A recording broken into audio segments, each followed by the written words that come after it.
Vamos falar um pouquinho hoje sobre o que é permanente e o que é perecível. O que você prefere? Algo que é permanente ou algo que é perecível? Permanente ou perecível? Bem. O que dura mais? Uma maçã de ouro ou uma maçã de verdade? A maçã de verdade, ela vai perecer, não vai? E a maçã de ouro? Qual que você prefere? Mas e se você estiver no deserto, com muita fome? Com muita fome no deserto, dias sem comer, sem forças, e alguém lhe oferece ouro ou a maçã? Eis a questão. Deserto é complicado, né? Nosso mestre disse: nem só de pão viverá. Então vamos ao texto, 1 Coríntios capítulo 13. Antes de nós participarmos da mesa da ceia, para mim é um privilégio a ceia. Para mim é um tempo de reconciliação, um tempo de renovo. Uma vez nós fizemos um culto de ceia e tinha lembra que tinha uma faixa de linha de chegada, de quem corre uma corrida e tem uma... Você chegou? Porque toda ceia, irmão, é como se fosse... A gente trabalhasse, né, o mês todo, a gente vivesse nossa vida, acumulasse decepções e coisa e tal. Quando a gente chega na ceia, é o momento de sermos renovados, sabe? De zerar a vida, de conquistar tudo de novo. Então, é como eu vejo a ceia, o tempo de renovo. E nós vamos falar aqui, uma palavra de Paulo, que muitos usam para casamento. Quando vai falar casamento, geralmente tem um convite, tem alguma coisa, fala de amor. Mas antes de ler o texto, nós vamos ler 1 Coríntios 13, a partir do versículo 8. Paulo, no capítulo anterior, está ministrando sobre dons. Está falando de dons na igreja. E a igreja de Corinto, irmão, é a igreja que, biblicamente, é a mais ativa nos dons. Você vê sendo manifestado na igreja os dons de revelação, de cura, de interpretação de línguas e tudo e tal. Então, é uma igreja onde os dons são ativos. Mas ali, talvez, onde tem muita coisa, irmãos, onde tem algo abundante, talvez aquilo não é valorizado. É ou não é verdade? Onde tem coisa abundante não é valorizado. Eu lembro quando eu fui para Portugal, eu cheguei na base missionária, irmão, e no quintal da base tinha um pé de ameixa e um pé de maçã verde. Frutificando, sabe, lotado. Sabe aquelas ameixas roxas, não sei como é que é o nome, aquelas ameixas que vem de final de ano que é caríssimo? Umas ameixas doce, e maçã verde, um pé de maçã verde se perdendo. Quando eu cheguei na base, eu fiquei maluco. Eu falei, rapaz, só que eu percebi que só eu comia. E na hora eu fiquei meio sem graça, porque o pessoal já estava acostumado com aquela abundância, e para eles não comiam mais nem ameixa, nem maçã verde. E aí eu não via oportunidade, eu saía, ia lá, pegava maçã verde e ameixa. Por quê? Porque quem tem abundante, talvez não valoriza. E o apóstolo Paulo está falando sobre um lugar onde dons eram em abundância na igreja, e ele precisa ministrar sobre o dom, o que é mais importante. E aí então no capítulo 13, ele vai falar dos textos, o que adianta, né? Então ele começa de uma maneira muito interessante, e eu não vou ler tudo para a gente ganhar tempo, mas no versículo 8 de 1 Coríntios 13, ele diz assim: o amor nunca perece, mas as profecias desaparecerão, as línguas cessarão, o conhecimento passará, pois em parte conhecemos e em parte profetizamos. Quando, porém, vier o que é perfeito, o que é imperfeito desaparecerá. Quando eu era menino, falava como menino, pensava como menino e raciocinava como menino. Quando me tornei homem, deixei para trás as coisas de meninos. Amém? Então, o apóstolo Paulo ele vai mostrar para nós aqui um caminho mais excelente. Ele vai falar dos dons no capítulo 12, mas no capítulo 13 ele diz assim, preciso ensinar alguma coisa para vocês. No finalzinho do capítulo 12 ele vai falar isso, preciso ensinar para vocês um caminho mais excelente. E esse caminho é o caminho do amor. A gente vai entender Mas o primeiro texto aqui, primeira palavra do versículo 8 é o que? O amor nunca perece. O amor nunca perece, mas as profecias desaparecerão, as línguas cessarão, o conhecimento passará. Então Paulo está falando no ambiente de abundância, de algumas coisas, o que é importante. Porque tem coisa que perece e tem coisa que não perece, e obviamente ele está ensinando a valorizar aquilo que não vai perecer. Então ele está dizendo, tem coisa que vai passar. Então até se você sentir a vontade de fazer isso, você pode até, junto comigo, ministrar a vida da pessoa que está do seu lado, dizendo assim, isso vai passar. Você pode falar, isso vai passar. Você pode declarar sobre a vida, isso vai passar. E Paulo está falando justamente porque tem coisas que perecem e tem coisas que permanecem. E nós não devemos nos abalar por aquilo que é passageiro, mas permanecer por aquilo que é permanente. Amém? Imagina se passa alguém na rua que não te conhece. Você está andando na rua, de repente alguém passa, você nunca viu essa pessoa fala para você assim, seu feio.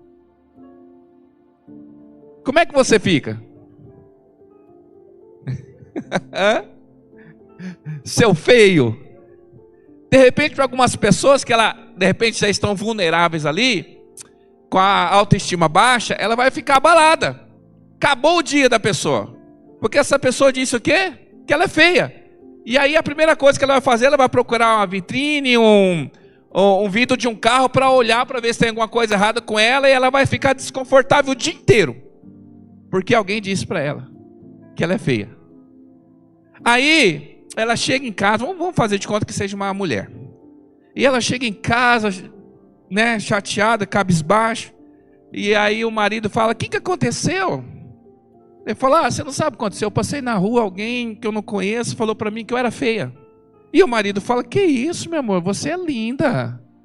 Você é a pessoa mais linda desse mundo. Né? Mas isso vai resolver o coração dela? Às vezes não. Isso é um exemplo de que, às vezes, coisas passageiras, insignificantes, que não têm sentido nenhum na nossa vida, nem influência, nos afetam mais, têm mais poder e influência do que coisas que são reais, permanentes e verdadeiras. É ou não é? Quem é pai de adolescente sabe o que eu estou falando. O que é você trabalhar na vida, na autoestima de um filho, que você sabe verdadeiramente quais são as qualidades, os defeitos dessa pessoa, mas ela prefere acreditar naquilo que as pessoas lá de fora dizem a respeito dele ou dela. É ou não é verdade? Então esse é um exemplo básico de que existem coisas que vão passar. Olha para a pessoa mais bonita que tem do seu lado. Olha para ela. A pessoa mais linda. Olha bem dentro dos olhos, da bilha dela, e fala assim, isso vai passar. Essa beleza vai passar. Essa beleza vai passar. Mas o amor permanece. O amor nunca perece. A sua beleza pode passar, mas o meu amor por você nunca passará. A vida é passageira, não é? A vida é como um sopro. O provérbio diz que a vida é como um sopro. Agora Tiago, no capítulo 4, versículo 14, ele diz assim. Tiago, capítulo 4, versículo 14. Vocês nem sabem o que lhes acontecerá amanhã. Que é a vida? Vocês são como neblina, que aparece por um pouco de tempo e depois se dissipa. Nossa vida, eu não quero ser melancólico, não quero deixar você triste essa noite, tá? Mas eu quero dizer, a nossa vida é passageira. É como um sopro, é como uma neblina que ela se forma, mas de repente, com o tempo, ela vai se dissipando, a gente nem percebe. A vida vai embora. E quando você vai chegando a uma idade, você olha para o espelho e você começa a perceber claramente que o tempo está passando. Por isso eu quero dizer, trabalhe por aquilo que é permanente, trabalhe por aquilo que é eterno. Agora, a nossa caminhada do dia a dia, da nossa vida, ela é imprevisível. Deus sabe o dia do nosso nascimento, e Deus sabe de toda a nossa história, porque todos os nossos dias já estão escritos, o Senhor já escreveu, mas nós não sabemos de nada. Então é imprevisível a jornada. Você sabe o que vai acontecer amanhã?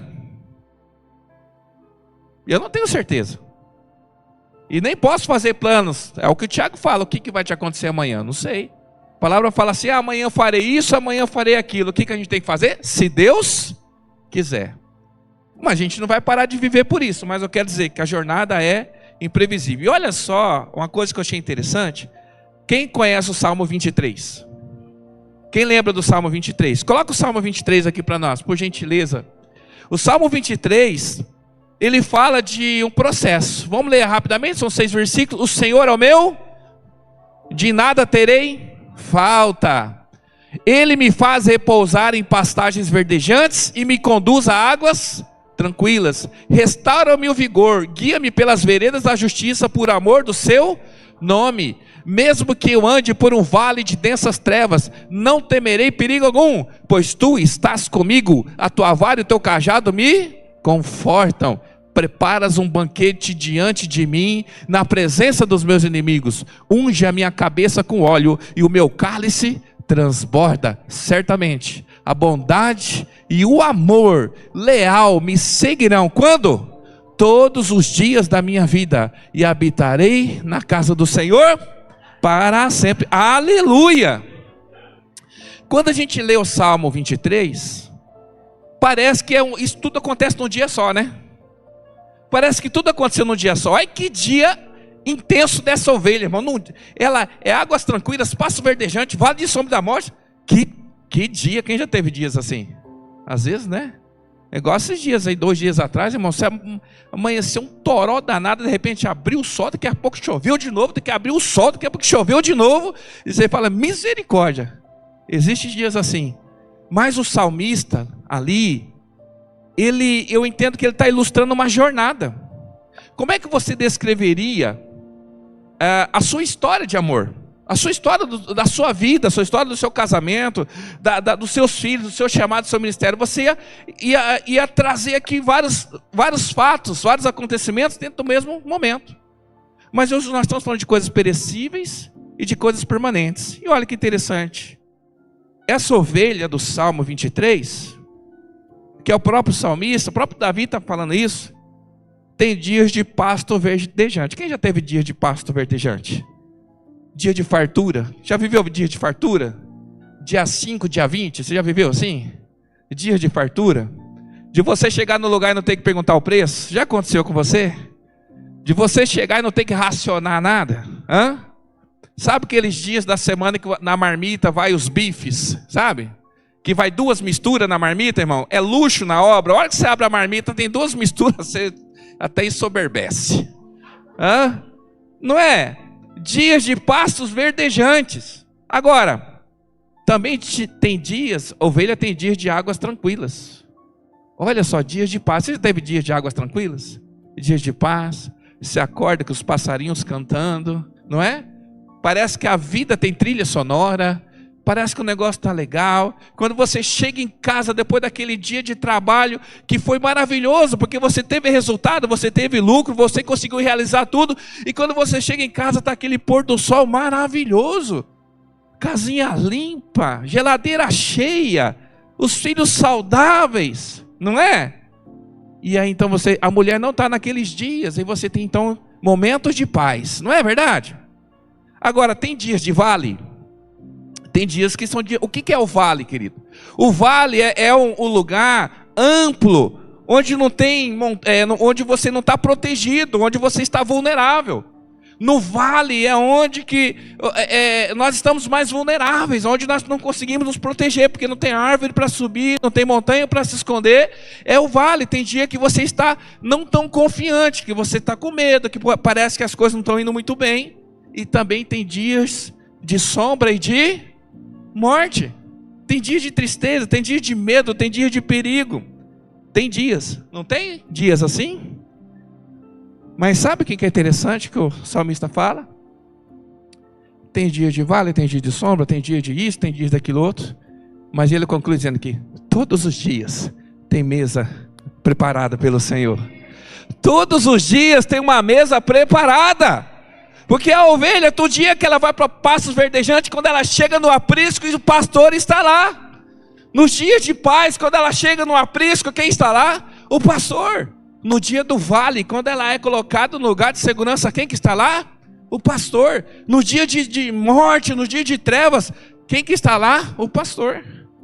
Existem coisas que são passageiras e tem coisas que são permanentes. Irmão, tem conquista que é passageira e tem tribulação que é passageira. Mas a presença do pastor é todos os dias. É permanente. E lá no versículo 6 ele fala isso, o salmista. Sei que ele sabe como é que vai ser o meu dia, eu não sei. Eu não sei como é que vai ser a sua semana, a sua segunda-feira. Eu espero que seja uma bênção. Mas eu não sei se vai ser dia de pasto verdejante, nem de águas tranquilas, nem de vulnerabilidade no vale, e muito menos se é vale de sombra de morte. Mas o salmista sabia, e eu também sei, que a bondade e a fidelidade me acompanharão todos os dias da minha vida. E ele tem outra convicção: e voltarei à casa do Senhor enquanto eu viver.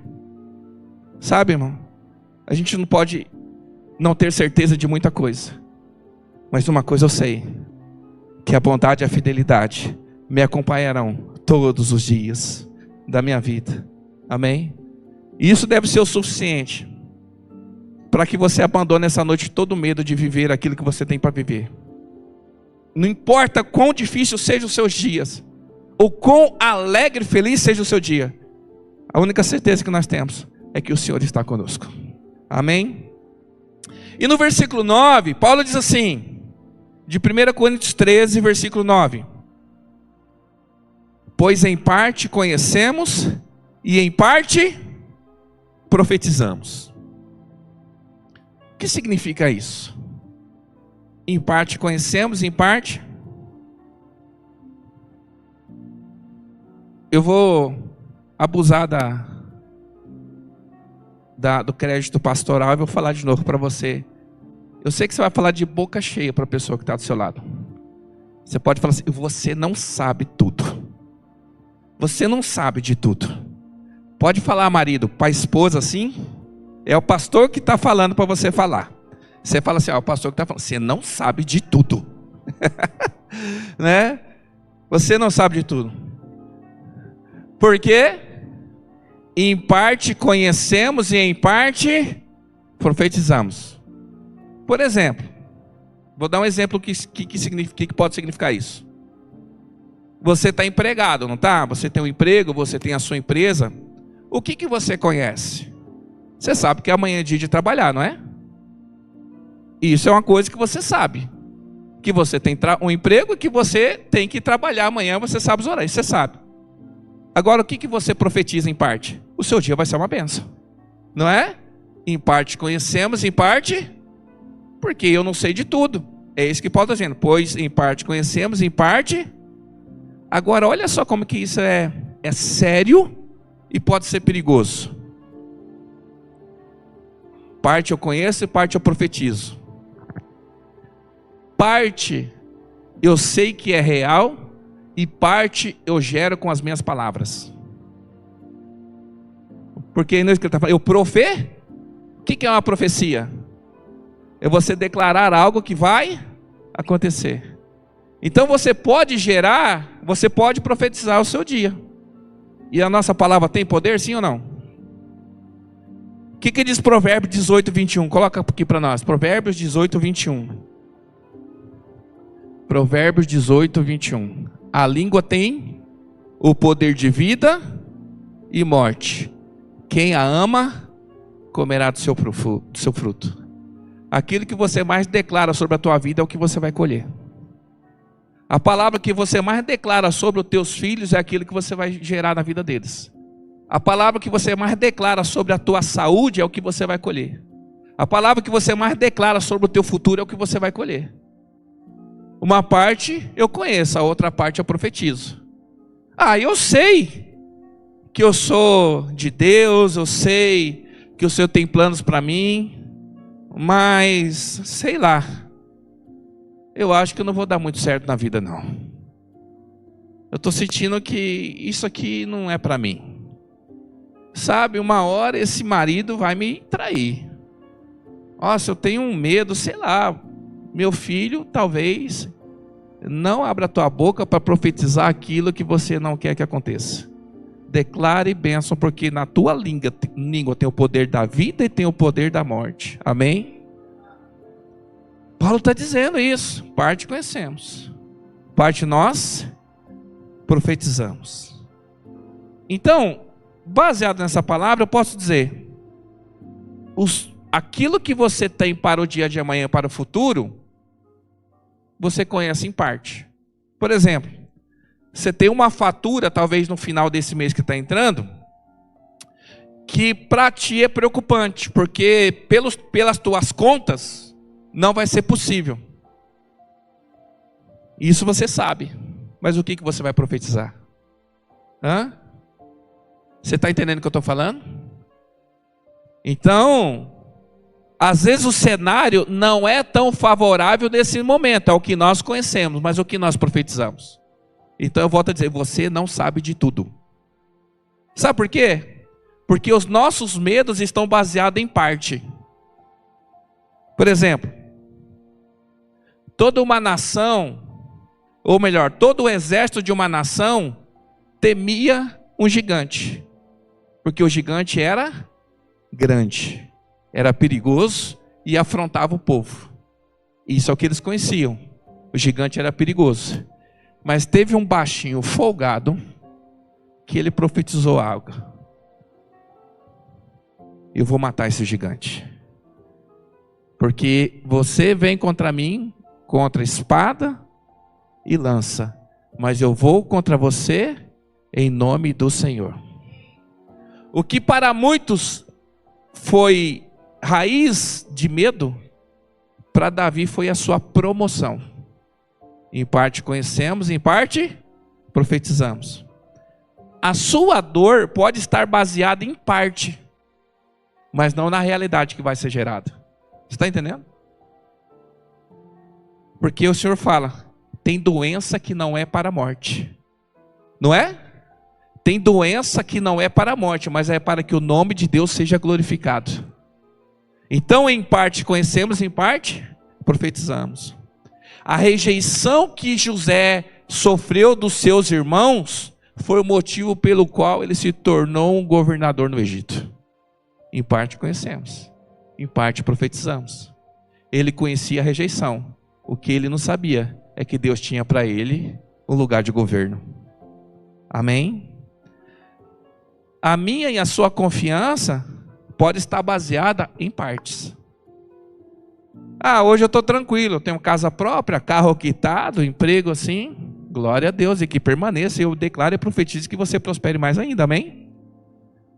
Mas a minha confiança não pode estar naquilo que eu conheço. A minha confiança tem que estar Tem um homem na Bíblia chamado Amã. Ele era uma autoridade de um reino, e ele desfrutava do acesso direto ao rei.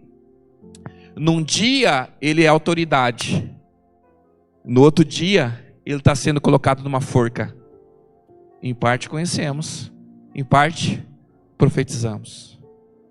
Outra coisa, última. Talvez o seu fracasso está baseado em parte. Aquilo que nesse momento pode ser uma grande derrota na sua vida, pode se transformar numa grande conquista, numa grande vitória. Você crê nisso? Paulo, no auge do seu ministério, foi preso. Apelou, tentou todas as formas que ele podia, apelou. Foi levado a Roma. No navio que ele estava, o navio naufragou. Desceu na praia, foi picado por uma cobra. Foi abandonado pelos seus amigos e estava praticamente sozinho. Você fala, fracassou. Mas mal sabia ele que era um cumprimento do chamado dele. Porque Deus, quando chamou Paulo, você vai ser um pregador para os gentios. Enquanto Paulo estava preso lá em Roma, diz que ele pregava livremente para todos que ali estavam. Em parte conhecemos, em parte profetizamos. Aquele que parecia ser o fracasso de Paulo foi o cumprimento do chamado que Deus tinha para a vida dele. Você vai pregar aos gentios. Você está entendendo? Então o que você está vivendo hoje, em parte você conhece. O que você vai viver amanhã, você tem poder para profetizar e declarar isso. Então, o que eu poderia dizer? Espera. Antes de você abrir a tua boca para declarar qualquer coisa sobre a tua vida, espera no Senhor. Porque se eu não sei o dia de amanhã, eu prefiro confiar. Sim ou não? Salmo 125, versículo 1. Salmo 125, os que confiam no Senhor são como os montes de Sião, que não podem ser, mas permanecem para. Então se alguém falar assim para você, ih rapaz, está uma fase ruim da sua vida, né? Você fala para ele, isso é o que você sabe. Ah, mas você está desempregado, né? Eu também sei, e é tudo que eu sei. Porque em parte eu conheço, mas em parte eu profetizo. Você está entendendo? Tem coisas que são perecíveis, mas tem coisas que são permanentes. Tem coisas que são passageiras, mas a presença e a fidelidade do Senhor permanece conosco todos os dias da nossa vida. Agora, em parte conhecemos, e às vezes a nossa dificuldade é achar que a gente sabe muito. Ah, já sei. Não. Em parte você conhece. Tinha um camarada, irmão, que ele era bom. Era rico. Todos os dias, irmãos, ele adorava Deus. Não só para ele, também ele sacrificava pela vida dos seus filhos. Pensa num camarada que tinha autoridade, que Deus sabia quem ele era, a ponto de incomodar Satanás, para Satanás reclamar a vida dele, e Deus falou assim, rapaz, você viu o meu servo? Quem é esse? Bom esse cara, né? Aí Deus começa um processo, e aí Jó começa a conhecer uma história que ele nunca tinha conhecido, o fracasso, a morte, o abandono, a falência, a fome, a enfermidade, tudo que ele nunca tinha vivido começou a acontecer. Ele começa a conhecer algo que ele não conhecia. E aí ele começa a tirar as suas próprias conclusões baseado nas tragédias da sua vida. E ele começa a filosofar, ele começa a querer dizer para os seus amigos, querer dizer para Deus, querer dizer para todo mundo qual era o motivo do sofrimento dele. Conversa com todo mundo. Sabe que tem gente que fala com todo mundo menos com Deus? Irmão, não gasta saliva não. Tem gente que conversa com todo mundo, mas não conversa com Deus. Conversa com o chat GPT, conversa com isso, conversa com aquilo outro, mas não sabe. Um dia, Deus foi falar com ele. Coloca aí, Jó capítulo 38, versículo 1. E Jó falando aí, questionou Deus. Um dia Jó falou com Deus. Olha só a resposta, nós vamos ler 4 versículos. E para a gente não ficar muito chocado, senão a gente leria o capítulo inteiro. Jó capítulo 38, versículo 1. Opa, falhou.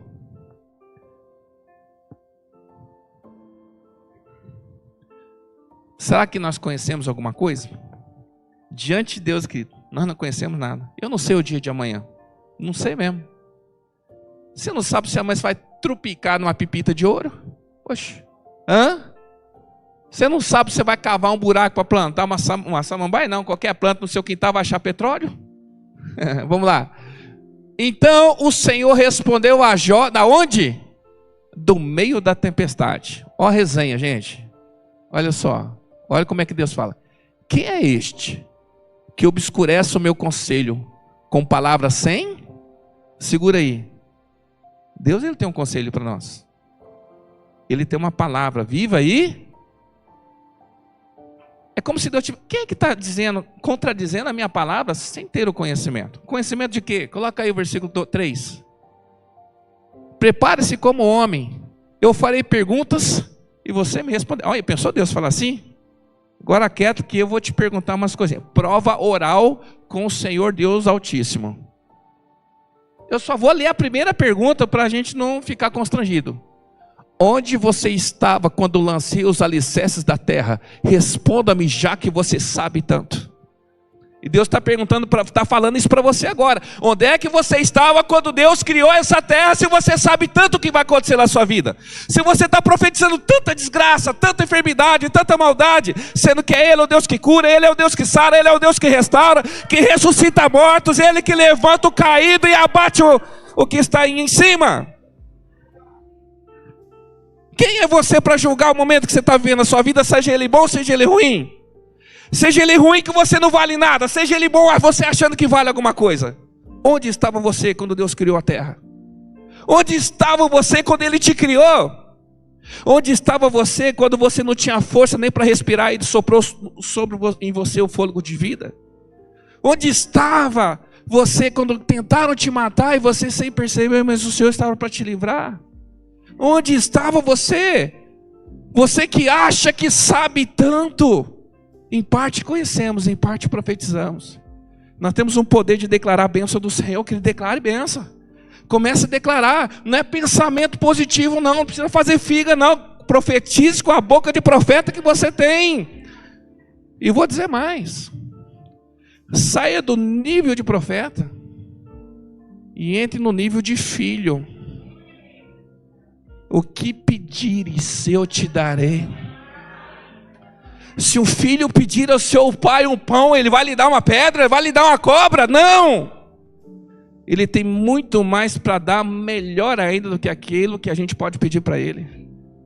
Sai do nível raso de profeta e entre no nível de filho. O filho não precisa saber muito. Ele precisa ter acesso ao coração do pai e pedir. Você está entendendo?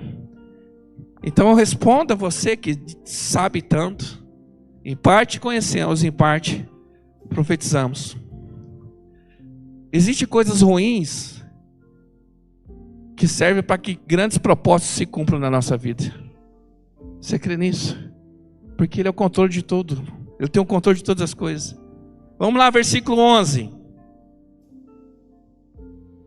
Quando eu era menino, falava como menino, pensava como menino e raciocinava como menino.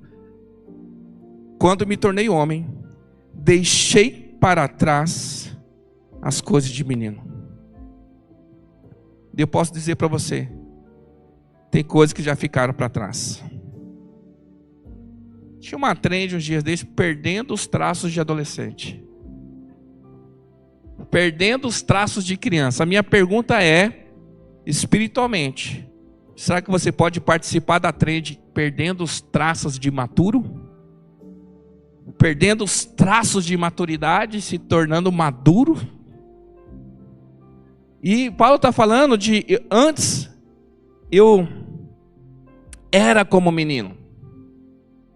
Irmãos, diz respeito a um processo de transformação espiritual, de amadurecimento, a ponto de você estar no dia de trevas e de morte, e você respirar fundo e falar, Deus ainda está comigo.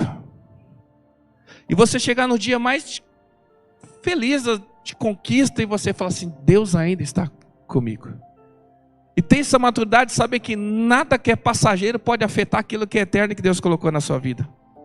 Então, existe um processo de transformação espiritual. De perder traços antigos, comportamentos.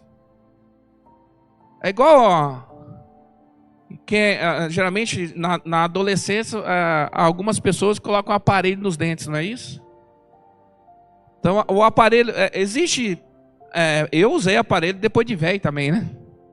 Mas geralmente o aparelho se usa quando você é mais novo, né? Quando fala que o dente ainda está molenga, depois que envelhece, né? Endurece os dentes, né? A arcada, sei lá. Cavalo velho fica duro, fica difícil.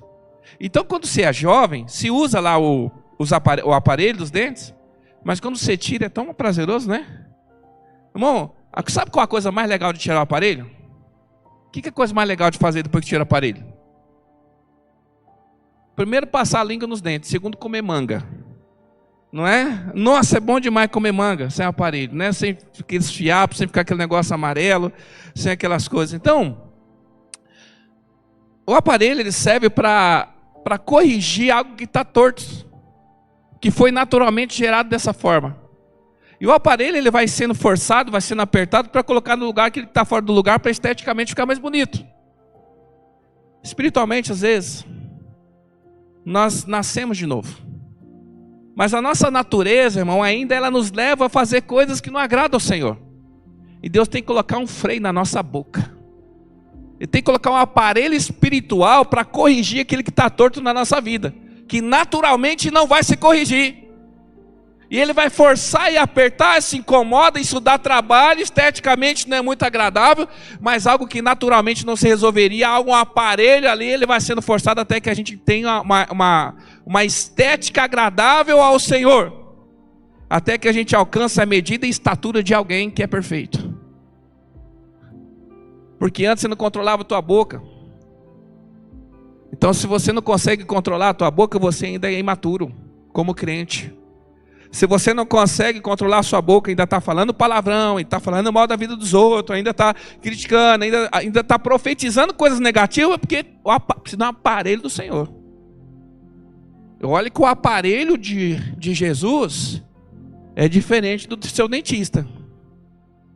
Quando a gente vai na dentista celestial, você senta na cadeira, chega o assistente, com um alicatão desse tamanho. Você já viu assim? Mas na Bíblia esse alicate é chamado de tenaz. Aí ele vai colocar os brackets. Ele vai debaixo do trono de Deus. Ele vai pegar umas pedras fumegantes e vai tacar ali na boca, para purificar a boca daquele que entendeu que ele era um homem de lábios impuros no meio de pessoas de impuros. Esse é o dentista de Jeová. Então ali ele purifica. Então o aparelho espiritual, você está entendendo, né, irmão? Não existe isso não, tá bom? Vai falar, não vai achar versículo aparelho. Mas às vezes eu sinto que Deus ele começa a colocar a gente, parece que num cabresto, num lugar apertado, para moldar a gente segundo aquilo que Ele deseja, aquilo que Ele quer. Às vezes a gente precisa ser colocado num lugar, irmão, onde que sem nossa vontade a gente é moldado de uma maneira que a gente não entende, vai doer, porque eu preciso crescer. Amém? E quando tira, é tão gostoso você lidar com a liberdade. Então eu creio que quando Paulo fala que ele perdeu os traços de crianças, porque eu era menino, agora eu não sou mais, é porque agora naturalmente ele não faz coisas que ele fazia quando ele era do mundão. Porque agora ele não precisa de cabresto, porque agora ele amadureceu. Então às vezes Deus vai apertar a gente para a gente amadurecer. Eu quero dizer, é hora de crescer, amém? É hora da gente crescer espiritualmente. Qualquer ventinho a gente já está, ai, cadê o Senhor? Não, mas na hora da tempestade mesmo, é que você vai declarar, o Senhor está comigo. Quem confia no Senhor é como os montes de Sião, que não se abalam. Eu tenho certeza que eu construí e estabeleci a minha casa na rocha. Pode vir vento, pode vir enxurrada, pode vir chuva, porque eu serei inabalável. Você tem que confiar na sua estrutura. Você tem que confiar naquilo que você é, naquilo que o Senhor está te formando. Isso é maturidade. É descansar no Senhor. E para concluir, Paulo diz assim: eu falava como menino, versículo 11 de 1 Coríntios 13. Pensava como menino e raciocinava como menino. Ué, mas existe diferença entre falar, pensar e raciocinar? O que você acha? Alguém fala sem pensar? Alguém pensa sem raciocinar? Sim. Já viu alguém falar sem pensar? Não, tem gente que é um perigo, irmão. Falar sem pensar, ainda mais se for o presidente da nação. Só fala besteira se não pensar. Não é? Então, dependendo do teu nível de autoridade diante do Senhor, querido, aquilo que você fala tem poder, porque a tua língua tem. Paulo falava. Paulo diz: eu falava, eu pensava e eu raciocinava como menino. O que é o falar aqui? Vamos tentar interpretar para aplicar na nossa vida. Paulo diz que falava como menino, pensava como menino, raciocinava como menino. O que é falar? Falar, eu entendo que é aquilo que a gente comunica. Falar, irmão, é a expressão daquilo que a gente, né? Não diz a palavra, o coração fala, a boca fala do que? O coração está. Então, o falar é expressar, é comunicar. É como eu me expresso. Os irmãos me conhecem por aquilo que eu falo. Mas quem é íntimo vai me conhecer no dia a dia. Mas a maioria conhece por aquilo que eu falo. Então, o falar comunica. Então, como que você fala, de quem você fala, como você, as nossas atitudes, isso é natural. Então eu vejo que Paulo está trazendo aqui até um amadurecimento nesse processo. Eu falava, eu pensava e eu raciocinava, porque diz agora que ele amadureceu. Então falar é quando a gente se manifesta, irmão, naturalmente, é quem a gente é. É quando a gente não está se segurando. Às vezes é quando a pessoa, sabe quando você vai tirar uma foto e dá aquela murchada na barriga? Hã? Aquilo não é natural. Enquanto a pessoa, irmão, você quer ver a pessoa no seu natural, irmão? É você que dirige. Dirige e fica olhando dentro dos carros. Mas é um tal de futuca, irmão. Você está assim, a pessoa está ali, está cantando, está conversando, está brigando, a pessoa está cutucando, né? Porque para ela está no mundo dela. Caminhoneiro, então, misericórdia. Agindo natural. Quando a gente acha que ninguém está vendo, a gente está no ambiente. Quando alguém está sentado à mesa, está confortável com as pessoas que estão ao redor ali, ela se revela. Alguns se revelam e alguns se manifestam. Alguns se revelam e outros se manifestam. Ah, pastor, porque você está falando? Porque Jesus falou que o Satanás estava nele, não é isso? Então na mesa, alguns se revelam e outros se manifestam. Agora, o que é o pensar? Eu vou dizer, perguntar qualquer coisa. O que você pensa sobre determinada pessoa, determinado assunto? De bate-pronto você vai dar a sua opinião. E essa sua opinião é baseada em algo que você já ouviu ou algo que você sofreu. Se você me perguntar o que eu penso a respeito do Wanderson, eu vou basear a minha resposta na minha experiência que eu tive com o Wanderson. Falar, acho que o Wanderson é uma pessoa bacana, uma pessoa gente boa, nunca me fez mal. Agora, se me perguntar o que você pensa a respeito do Sérgio. Rapaz, o Sérgio é gente boa, mas... Você está entendendo? Então, o pensar é expressar, é se expressar baseado nas nossas experiências. O que você pensa pode não ser a realidade. E aí a última coisa que ele fala é o raciocinar. O raciocinar é um argumento que a gente já para gerar. É algo que eu consigo gerar. Eu consigo produzir dentro de mim. Que não é algo, não é um reflexo. Que o primeiro é natural. O segundo é provocado, é uma reação. Já o raciocínio já é algo que eu consigo elaborar. Eu consigo planejar. Mas o que eu quero chegar aqui é que Paulo, tanto aquilo que é natural como ele se manifestava, tanto aquilo que foi gerado, os traumas, as decepções, a experiência, e tanto aquilo que ele pode raciocinar, diz que ele abandonou tudo isso que ele fazia como menino, porque agora ele faz como maduro, como pessoa adulta. Porque criança, irmão, ela tem limite para falar em qualquer lugar? Quem já passou vergonha com criança pequena falando aqui? Hã? Quem já estava com filho aqui, até alguém a gente estava conversando disso, está com a criança assim, daqui a pouco ela fala, nossa, careca, né? Nossa, que homem feio. Nossa, que pessoa gorda. Quem já passou essa vergonha aqui? Todo mundo passou. Criança não tem regra. Agora quando você é adulto, você continua falando assim? Não. Quem já foi criança aqui e acreditava, irmão, no homem do saco? Hã? Que sua mãe falava, ó, o homem do saco. Minha mãe falava que na quaresma soltava o Satanás. E se a gente saísse, fosse em festa na quaresma, o diabo pegava nós. Nossa, tinha medo. E a casa da minha avó era na rua de casa. Irmão, para ir na casa da minha avó no dia de quaresma era no carreirão. Era chinelo nos dedos, sem olhar para os lados, com medo do Satanás. Isso é o que eu pensava. Eu pensava que manga com leite fazia mal. Mas eu sou adulto agora, eu não penso mais essas coisas. Né? Quando eu era criança, eu tinha uns pensamentos assim. Eu assistia o filme do Super-Homem e pensava, e se eu subir no telhado? Quem já maquinou coisas assim? Quando você tinha 15 anos, sua mãe brigou com você porque você não lavou a louça, você falou assim, eu vou sair de casa. Quem já pensou isso? Chegou a fazer as tuas malas. Pegou um biscoito traquinas, 2 fandangos, e falou assim, eu vou sumir, vou cuidar da minha vida. Quero ver o que minha mãe vai falar.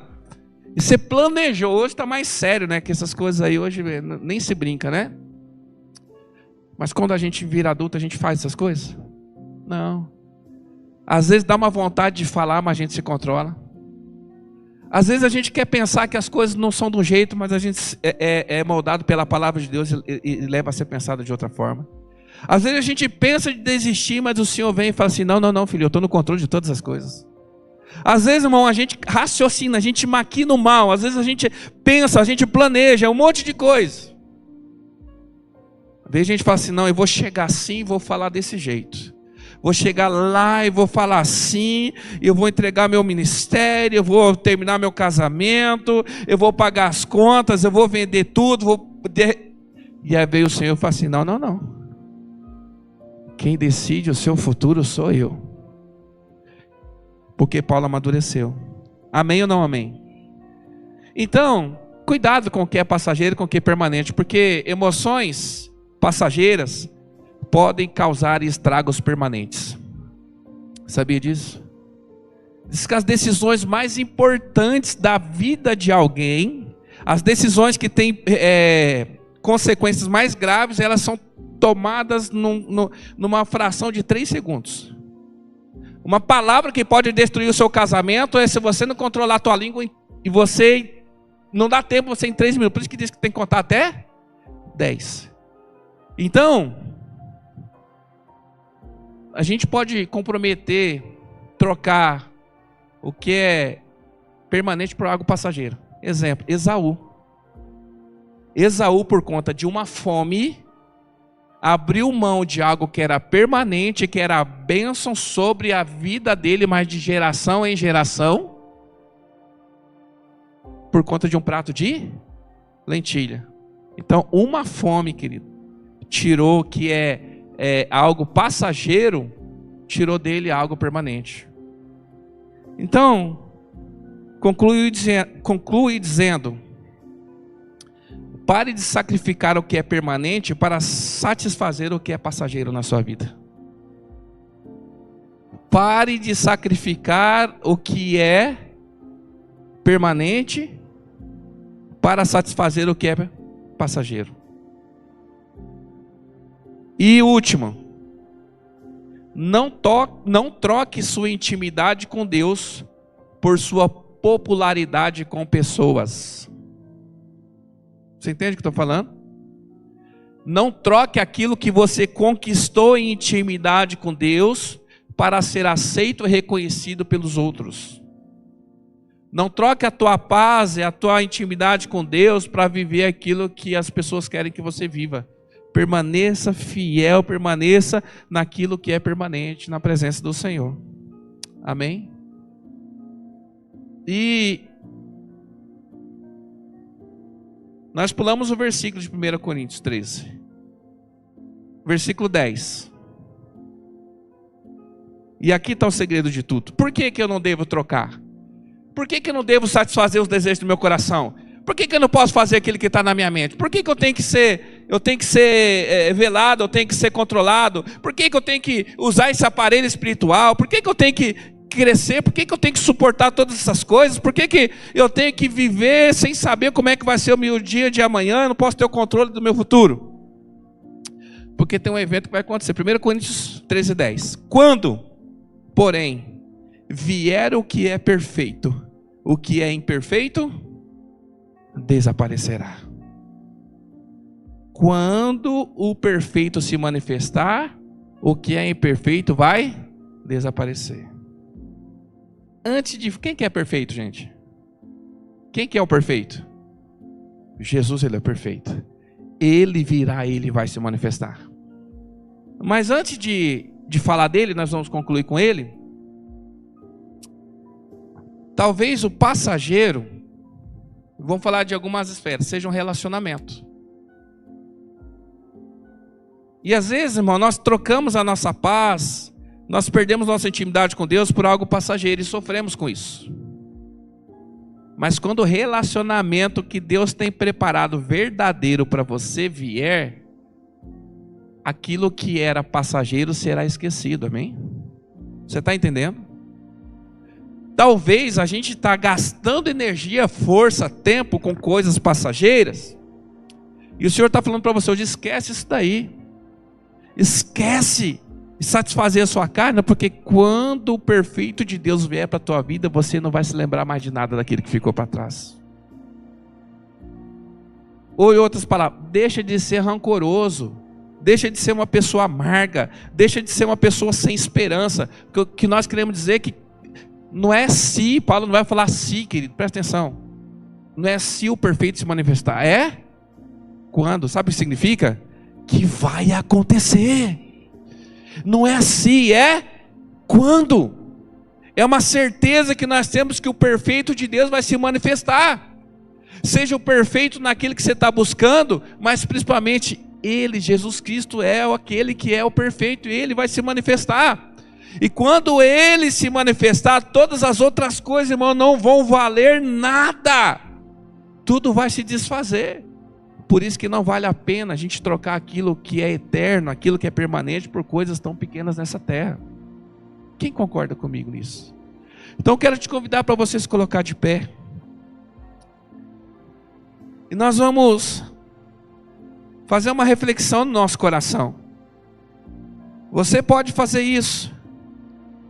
Você pode avaliar no seu coração se você está trocando coisas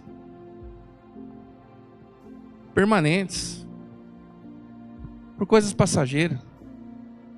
Isso vai desde uma amizade, que às vezes, eu sabia que tem pessoas que já perderam a sua família por conta de amizade? Sabia disso? Pessoas valorizaram mais a amizade. Às vezes a gente trabalha tanto atrás de dinheiro, e a gente deixa de desfrutar aquilo que é importante na nossa vida, que é a nossa família. Às vezes a gente se esforça tanto para correr atrás de coisas que satisfazem o nosso coração, e a gente deixa de investir naquilo que satisfaz o coração de Deus. Eu estava olhando aqui as meninas dançarem, né? E a média de idade de que estava dançando aqui é 11 anos. Não, é o legal que as irmãs, né, Luana? Você não consegue distinguir no escurinho, né? Quem que é criança e quem que é adulto aqui. Mas eu estava olhando que as nossas irmãs que estão aqui dançando, né? É mãe. Trabalha, estuda, tem seus compromissos, tem seus afazeres. Quem ministra, quem está cantando aqui também. Mas ainda consegue tirar um tempo para ensaiar, seja na igreja, seja em casa. Consegue investir em comprar uma roupa, um instrumento. Investe ali também nas coisas de casa, naquilo, mas também investe naquilo que é eterno, naquilo que é permanente. Sabe? Então às vezes a gente faz uma refeição tão maravilhosa para agradar pessoas que a gente ama e são importantes. Mas às vezes a gente não oferece para Deus algo que Ele é digno de receber. Porque diz que tudo vai passar, mas tem uma coisa que permanece. Quem é? É o amor.